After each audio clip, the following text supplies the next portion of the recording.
राधे राधे। जय श्री कृष्णा। जय सिया राम। मेरे प्यारे साथियों, आप सभी का मैं विश्वेंद्र पोद्दार आपके अपने यूट्यूब चैनल BS पॉलिटी जी के ट्रिक में हार्दिक स्वागत करता हूं।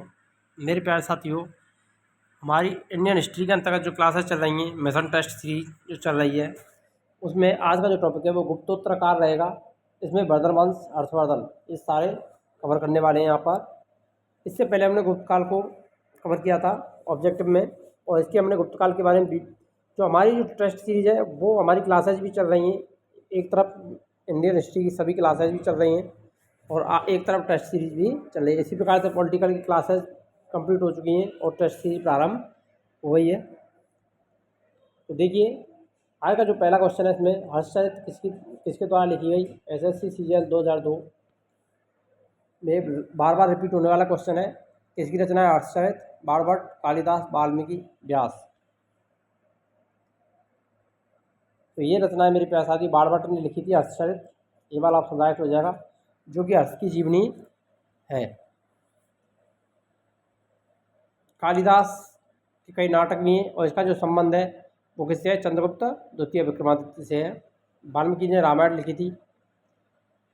नेक्स्ट क्वेश्चन देखिए, आगे की तरफ बढ़ते हैं। सेकंड क्वेश्चन, निम्नलिखित में वह अंतिम बौद्ध राजा कौन था जो संस्कृत का महान विद्वान और लेखक था। UPPCS 2012। तो अंतिम जो शासक था, बौद्ध राजा था, वो कौन था। कनिष्क, हर्षवर्धन, अशोक, बिंबिसार। तो इसका जो राइट आंसर रहेगा वो रहेगा हर्षवर्धन, अंतिम बौद्ध राजा जो संस्कृत का महान विद्वान और लेखक था। डी वाला ऑप्शन राइट रहेगा। कौन वर्धन वंश की राजधानी को थानेश्वर से कन्नौज स्थानांतरित करके ले गया था। कन्नौज, वर्धन वंश की राजधानी थानेश्वर से कन्नौज स्थानांतरित की थी। SSC स्टेनोग्राफर परीक्षा 2011 पूछा जाता है। बार बार रिपीट होता है ये क्वेश्चन, कहीं ना कहीं एग्जाम में, कोई भी एग्जाम हो, अवश्य आता ही आता है यहाँ से। तो इसका जो राइट आंसर है वो राजवर्धन प्रथम, राजवर्धन द्वितीय, हर्षवर्धन या आदित्यवर्धन। तो हर्षवर्धन अपनी राजधानी को थानेश्वर से कहाँ ले गया था। सी वाला ऑप्शन राइट हो जाएगा, कन्नौज। और थानेश्वर कहाँ पर है, हरियाणा में पड़ता है। और कन्नौज कहाँ पर आता है, UP, Uttar Pradesh. Next question, Harshvardhan ने 606 ईस्वी में हर्ष सम्मत की स्थापना की। यह किस उपलक्ष्य में की थी। SSC CGL 2017 most important question है आगामी परीक्षाओं के लिए। पूर्वी भारत की विजय के उपलक्ष्य में, सिंध विजय के उपलक्ष्य में, कन्नौज पर अधिकार करने के उपलक्ष्य में, या अपने राजाओं के उपलक्ष्य में। तो 606 ईस्वी में हर्ष शासक बना था, तो उसका राज्यारोहण हुआ था, तो उसके उपलक्ष्य में उसने हर्ष सम्मत की स्थापना की थी 606 में। डी वाला ऑप्शन राइट रहेगा यहाँ पर। नेक्स्ट क्वेश्चन आता है, निम्नलिखित में से कौन हर्षवर्धन के दरबार से संबद्ध नहीं था। SSC 2011। इसका आंसर आपको कमेंट बॉक्स में अवश्य देना है। हर्षवर्धन के काल से संबंधित कौन नहीं है। अगर आपको पता होगा, हमने क्लासेस भी डाली है, ट्रिक भी डाल रखी है नवरत्नों की।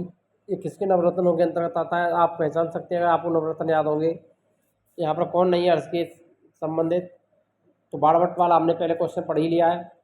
तो हर्षचरित की रचना की थी बाणभट्ट ने। तो यहाँ पर जो संबंध है भर्तृहरि, मयूर, कालिदास, बाणभट्ट, तो यहाँ पर जो राइट आंसर रहेगा वो कालिदास रहेगा। ये वाला ऑप्शन राइट हो जाएगा। इसका संबंध किससे, चंद्रगुप्त विक्रमादित्य द्वितीय के नवरत्नों में शामिल था कालिदास। किसके नवरत्नों में शामिल था, चंद्रगुप्त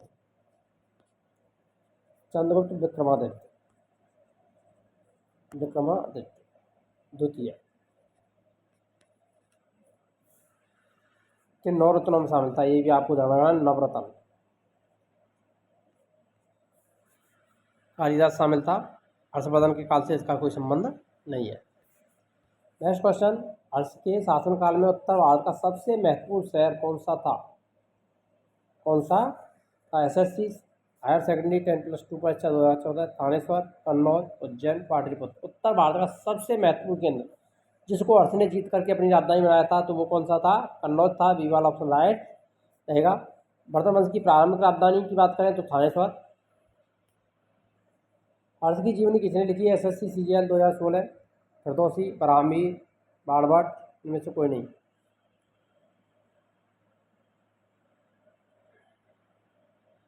तो इसका जो राइट आंसर है वो बाणभट्ट, सी वाला ऑप्शन राइट रहेगा। बाणभट्ट ने कौन सी लिखी थी रचना? हर्षचरित। हर्षचरित किसकी रचना है? बाणभट्ट की। हिंसा भारत में लगभग कितने साल रहा? बीपीएससी 2013। 6 वर्ष, 10 वर्ष, 13 वर्ष, 15 वर्ष। जो हिंसांग है वो हर्षवर्धन के काल में भारत आया था। उसने वह अलावा भारत में कितने वर्ष रहा था? तो वो 15 वर्ष रहा था। डी वाला ऑप्शन राइट रहेगा यहाँ पर। किस चीनी यात्री को वर्तमान शाक्यमुनि यात्रियों में राजकुमार कहा जाता है? एसएससी, संयुक्त स्नातक स्तरीय परीक्षा, ट्राई परीक्षा 2014। तो शाक्यमुनि, वर्तमान शाक्यमुनि या यात्रियों का राजकुमार किसे कहा जाता है? हिंसांग, फाहियान, इसिंग, इनमें से कोई नहीं। तो हिंसांग को यात्रियों का राजकुमार कहा जाता है क्योंकि एक चीनी यात्री था। ए वाला ऑप्शन राइट रहेगा। थानेश्वर में वर्धन और पुष्पवती पंथ की स्थापना किसने की? SSC, CHSL 2016, Naravardhan, Pushpabhuti Vardhan, Rajyavardhan, Adityavardhan. तो वर्धन वंश का संस्थापक कौन था? तो वो था पुष्पभूति वर्धन। बी वाला ऑप्शन राइट होगा। इसके 2 पुत्र थे। कितने पुत्र थे? 2 पुत्र। कितने पुत्र थे इसके? 2। एक तो राज्यवर्धन और एक हर्षवर्धन। हर्षवर्धन और राज्यवर्धन इसके 2 पुत्र थे। राज्यवर्धन पुष्पभूति के बाद में राज्यवर्धन शासक बना था। इसकी मृत्यु हो गई थी। इसको किसने मार दिया था? शशांक ने इसकी हत्या कर दी। तो उसके बाद हर्षवर्धन शासक बना था। हर्षवर्धन अपनी धार्मिक सभा कहाँ किया करता था? SSC, multitasking staff 2019, Peshawar, Varanasi, Prayag या मथुरा। तो उसकी जो धार्मिक सभा आयोजन होती थी यहाँ पर हर्षदान किया करता था, तो वो कौन सी थी? सी वाला ऑप्शन राइट हो जाएगा, प्रयाग। हर्षवर्धन की राजधानी थानेश्वर किस प्रदेश में स्थित है? एसएससी, टेक्निकल असिस्टेंट परीक्षा 2009। थानेश्वर कहाँ पड़ता है? उत्तर प्रदेश, मध्य प्रदेश, बिहार, हरियाणा।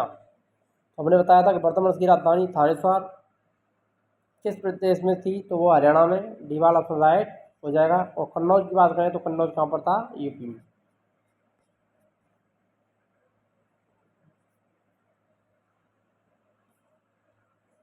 हिंसांग सम्मानार्थ महायान धर्म के प्रचारार्थ हर्षवर्धन ने कहाँ महासभा का आयोजन 643 ईस्वी में करवाया? मोस्ट इम्पोर्टेंट, 643 में महासभा का आयोजन कहाँ पर करवाया था? इससे पहले वो कहाँ पर किया करता था? प्रयाग में किया करता था। तो कन्नौज, थानेश्वर, प्रयाग, उज्जैन। इसका जो राइट आंसर है वो कौन सा रहेगा मेरे प्रिय साथियों? तो 643 में महासभा का आयोजन किया था वो कन्नौज में करवाया था। ए वाला ऑप्शन राइट हो जाएगा। कुंभ मेला को प्रारंभ करने का श्रेय किसे दिया जाता है? यूपी आरू, आरू 2014 अशोक, हर्षवर्धन, चंद्रगुप्त द्वितीय में से कोई नहीं। तो कुंभ मेला किसने प्रारंभ किया था? तो वो हर्ष ने प्रारंभ किया था, हर्षवर्धन ने। बी वाला ऑप्शन राइट रहेगा। हर्षवर्धन की बहन राज्यश्री का विवाह किसके साथ में हुआ था? एसएससी, मल्टीटास्किंग परीक्षा 2014। ध्यान रखना, पुष्पभूति के दो पुत्र और एक पुत्री थी, प्रभाकर वर्धन और राज्यवर्धन। पुष्पभूति ने वर्धन वंश की स्थापना की। उसके बाद प्रभाकर वर्धन बना था शासक। तो उसके 2 पुत्र थे, हर्षवर्धन और राज्यवर्धन, और एक पुत्री राजश्री, जिसका विवाह किससे हुआ था? मैत्रेय नरेश भट्टारक से, काकाटक नरेश बिंद शक्ति से, मौखरी नरेश गृहब्रमा से, शक्स शासक रुद्रदमन से। मोस्ट इंपोर्टेंट है, राजश्री का विवाह किसके साथ में हुआ था? तो वो हुआ था मौखरी वंश के शासक गृहब्रमा के साथ में। सी वाला ऑप्शन राइट हो जाएगा। गृहब्रमा की जो हत्या है वो किसने कर दी थी? शशांक ने कर दी थी। निम्नलिखित में से किसने नालंदा विश्वविद्यालय को 100 ग्राम आयतन दान रूप में दिए थे? RRB, NTPC 2016। चंद्रगुप्त मौर्य, चंद्रगुप्त प्रथम, चंद्रगुप्त द्वितीय, हर्षवर्धन। तो नालंदा विश्वविद्यालय को 100 ग्राम आय दान स्वरूप दान में दिए थे, तो वो कौन था? हर्षवर्धन था। डी वाला ऑप्शन राइट रहेगा। हर्षवर्धन के अग्रज राजवर्धन द्वितीय की हत्या किसने की थी? एनडीए 2014। गौड़ नरेश, शशांक, मालवा नरेश, देवगुप्त, मैत्रक नरेश, भट्टारक, इनमें से कोई नहीं। तो अभी अभी हमने बताया भी था, जिस किसी को पता होगा तो वो करेक्ट आंसर देगा। जल्दी से जल्दी कमेंट बॉक्स में आंसर दें इसका। राजवर्धन द्वितीय की हत्या किसने कर दी थी? तो देखिए जिस किसी का भी आंसर गौड़ रहे शशांक आ रहा है वो ए वाला ऑप्शन राइट हो जाएगा। शशांक ने राज्यवर्धन की हत्या कर दी थी। हर्षवर्धन के समय कौन सा चीनी यात्री भारत आया था? एसएससी मल्टीटास्किंग परीक्षा 2013 मैगस्थनी, हिंसांग, फायान, सिंह। तो हिंसांग हर्षवर्धन के समय आया था। बी वाला ऑप्शन राइट रहेगा।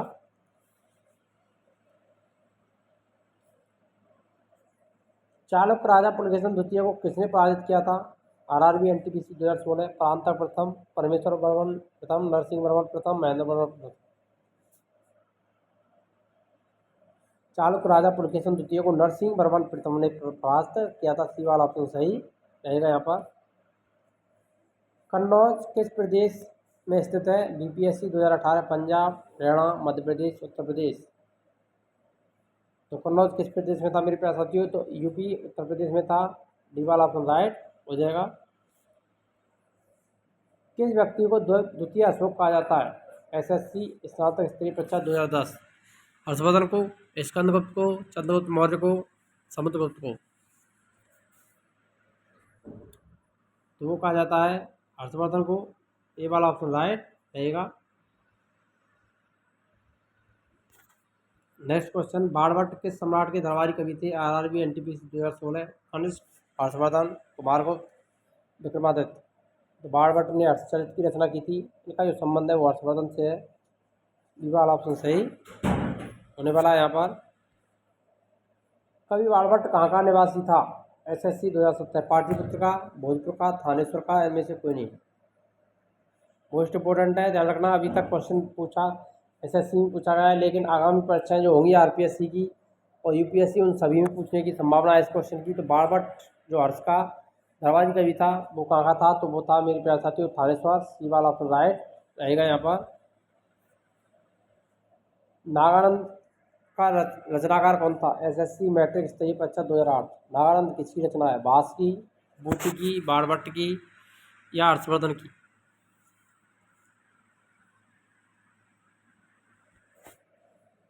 तो नागानंद जो रचना है वो हर्षवर्धन की रचना है। डी वाला ऑप्शन राइट हो जाएगा। हर्षवर्धन की नागानंद और प्रियदर्शिका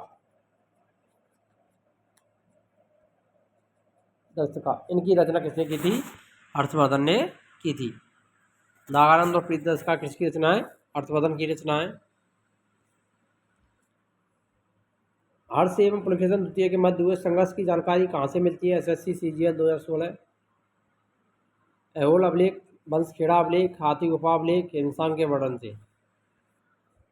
हर्ष और पुलकेशन द्वितीय के मध्य हुए संघर्ष की जानकारी या युद्ध की जानकारी कहाँ से मिलती है? तो वो ऐहोल अभिलेख से मिलती है। ए वाला ऑप्शन सही रहेगा यहाँ पर। प्रतापशील हरिणकेसरी महाराजाधिराज नामक उपाधियां निम्न से किस शासक की हैं? यूपीपीसीएस 2015, नरवर्धन, प्रभाकर वर्धन, आदित्य वर्धन या राज्यवर्धन। तो प्रतापशील हरिणकेसरी और महाराजाधिराज की उपाधियां किसने धारण की थी? तो वो करती प्रभाकर वर्धन ने। बी वाला ऑप्शन सही हो जाएगा यहाँ पर। सम्राट हर्ष ने अपनी राजधानी थानेश्वर से कहाँ स्थानांतरित की? एसएससी हायर सेकेंडरी 10+2 परीक्षा 2011, प्रयाग, दिल्ली, कन्नौज, राजगृह। सम्राट हर्ष थानेश्वर से अपनी राजधानी कहाँ ले गया था? कन्नौज ले गया था। सी वाला ऑप्शन राइट रहेगा। शकलोत्तरपथनाथ किसे कहा गया? SSC CGL 2016, Rajyavardhan, Prabhakar Vardhan, Kanishka, Harshvardhan. शकलो उत्तरपथनाथ तो ये कहा गया है हर्षवर्धन को। डी वाला ऑप्शन राइट रहेगा। हिंसांग ने किसे शिलादित्य कहा है? बीपीएससी 2019, हर्षवर्धन, अशोक, चंद्रगुप्त द्वितीय या चंद्रगुप्त मौर्य। तो हिंसांग हर्षवर्धन के काल में आया था तो इसने हर्षवर्धन को ही शिलादित्य कहा था। ए वाला ऑप्शन सही रहेगा। गुजरों को किस शासक ने पराजित किया? संयुक्त हायर सेकेंडरी 10+2 स्तरीय परीक्षा 2012। शशांक ने, हर्षवर्धन ने, राज्यवर्धन ने या प्रभाकर वर्धन ने। गुजरों को किस शासक ने पराजित किया था? तो वो हर्षवर्धन ने किया था। बी वाला ऑप्शन सही रहेगा। गुप्त वंश के आस के पश्चात उत्तरभारत में बड़े भाग का पुनर्गठन किसने किया? चालुक्य, राजपूत, हर्षवर्धन, शक। यानी गुप्त वंश समाप्त हुआ था, उसके बाद उत्तर भारत में सबसे बड़ा भाग किसने पुनर्गठित किया था? तो वो हर्षवर्धन ने। सी वाला ऑप्शन सही रहेगा। बंगाल का कौन सा शासक हर्ष का समकालीन था? भास्कर वर्मा, पुलकेशन द्वितीय, दुर्गसेन, शशांक। बंगाल के शासक की बात हो रही है। बंगाल का कौन शासक था? शशांक। बी वाला ऑप्शन राइट हो जाएगा, जिसने उसके बहनोई यानी राजश्री के पति की हत्या कर दी और साथ साथ उसका जो भाई था राज्यवर्धन द्वितीय, उसको भी इसने मार दिया था। तो हर्षवर्धन ने उससे बदला लेने के लिए शशांक के साथ युद्ध किया, शशांक को मृत्यु के घाट उतार दिया था। हर्षवर्धन के विजयी जीवन में एकमात्र पराजय देने वाला पुलकेशन द्वितीय कहाँ का शासक था? UPPCS 2014। यानी हर्षवर्धन को पराजित करने वाला जो शासक था वो कहाँ का था? पुलकेशन द्वितीय। वातापी, बादामी, कल्याणी, वेंगी या तंजौर। तो पुलकेशन द्वितीय वातापी का चालुक्य शासक था। ये वाला ऑप्शन सही रहेगा यहाँ पर। 641 में किसने चीन के राजा ताई सुंग के पास राजदूत भेजा? वाक्रवर्धन, हर्षवर्धन, राज्यवर्धन, आदित्यवर्धन। तो हर्षवर्धन ने भेजा था अपना दूत। पी वाला ऑप्शन राइट हो जाएगा। 641 में चालुक्य शासक पुलकेशन द्वितीय ने किस नदी के किनारे हर्षवर्धन को परास्त किया था? IAS प्री 1997, महानदी, ताप्ती, नर्मदा या गोदावरी। तो पुलकेशन द्वितीय ने कहाँ परास्त किया था उसे? गोदावरी नदी के तट पर। डी वाला ऑप्शन राइट रहेगा यहाँ पर। सकलोत्तर पथनाक जिसे कहा गया BPSC 1994 में रिपीट हुआ है, तो ये हर्षवर्धन को कहा गया है। डी वाला ऑप्शन सही रहेगा। दक्षिण भारत के संदर्भ में एरीपत्ती का क्या अर्थ है? मोस्ट इंपोर्टेंट क्वेश्चन है। एरीपत्ती जलाशय की भूमि, चारागाह की भूमि, जंगली भूमि, इनमें से कोई नहीं। इसका जो राइट आंसर है वो कौन सा हो जाएगा? एरीपत्ती जलाशय की भूमि। ए वाला ऑप्शन सही रहेगा। मौखरी शासकों की राजधानी कहाँ थी? SSC 2014, थानेश्वर, कन्नौज, फिरोजपुर। तो मौखरी शासकों की राजधानी कहाँ थी? कन्नौज थी। बी वाला ऑप्शन राइट रहेगा। अगर आपको वीडियो अच्छी लगी तो वीडियो को अधिक से अधिक लाइक करें, शेयर करें और चैनल पर नए हैं तो चैनल को सब्सक्राइब करना ना भूलें। यहाँ पर आपके लिए सारी की सारी क्लासेज और टेस्ट यूट्यूब पर निःशुल्क उपलब्ध रहेंगी बिना किसी पे शुल्क के। मिलते हैं नेक्स्ट वीडियो में, तब तक के लिए जय हिंद, राधे राधे, जय श्री कृष्ण।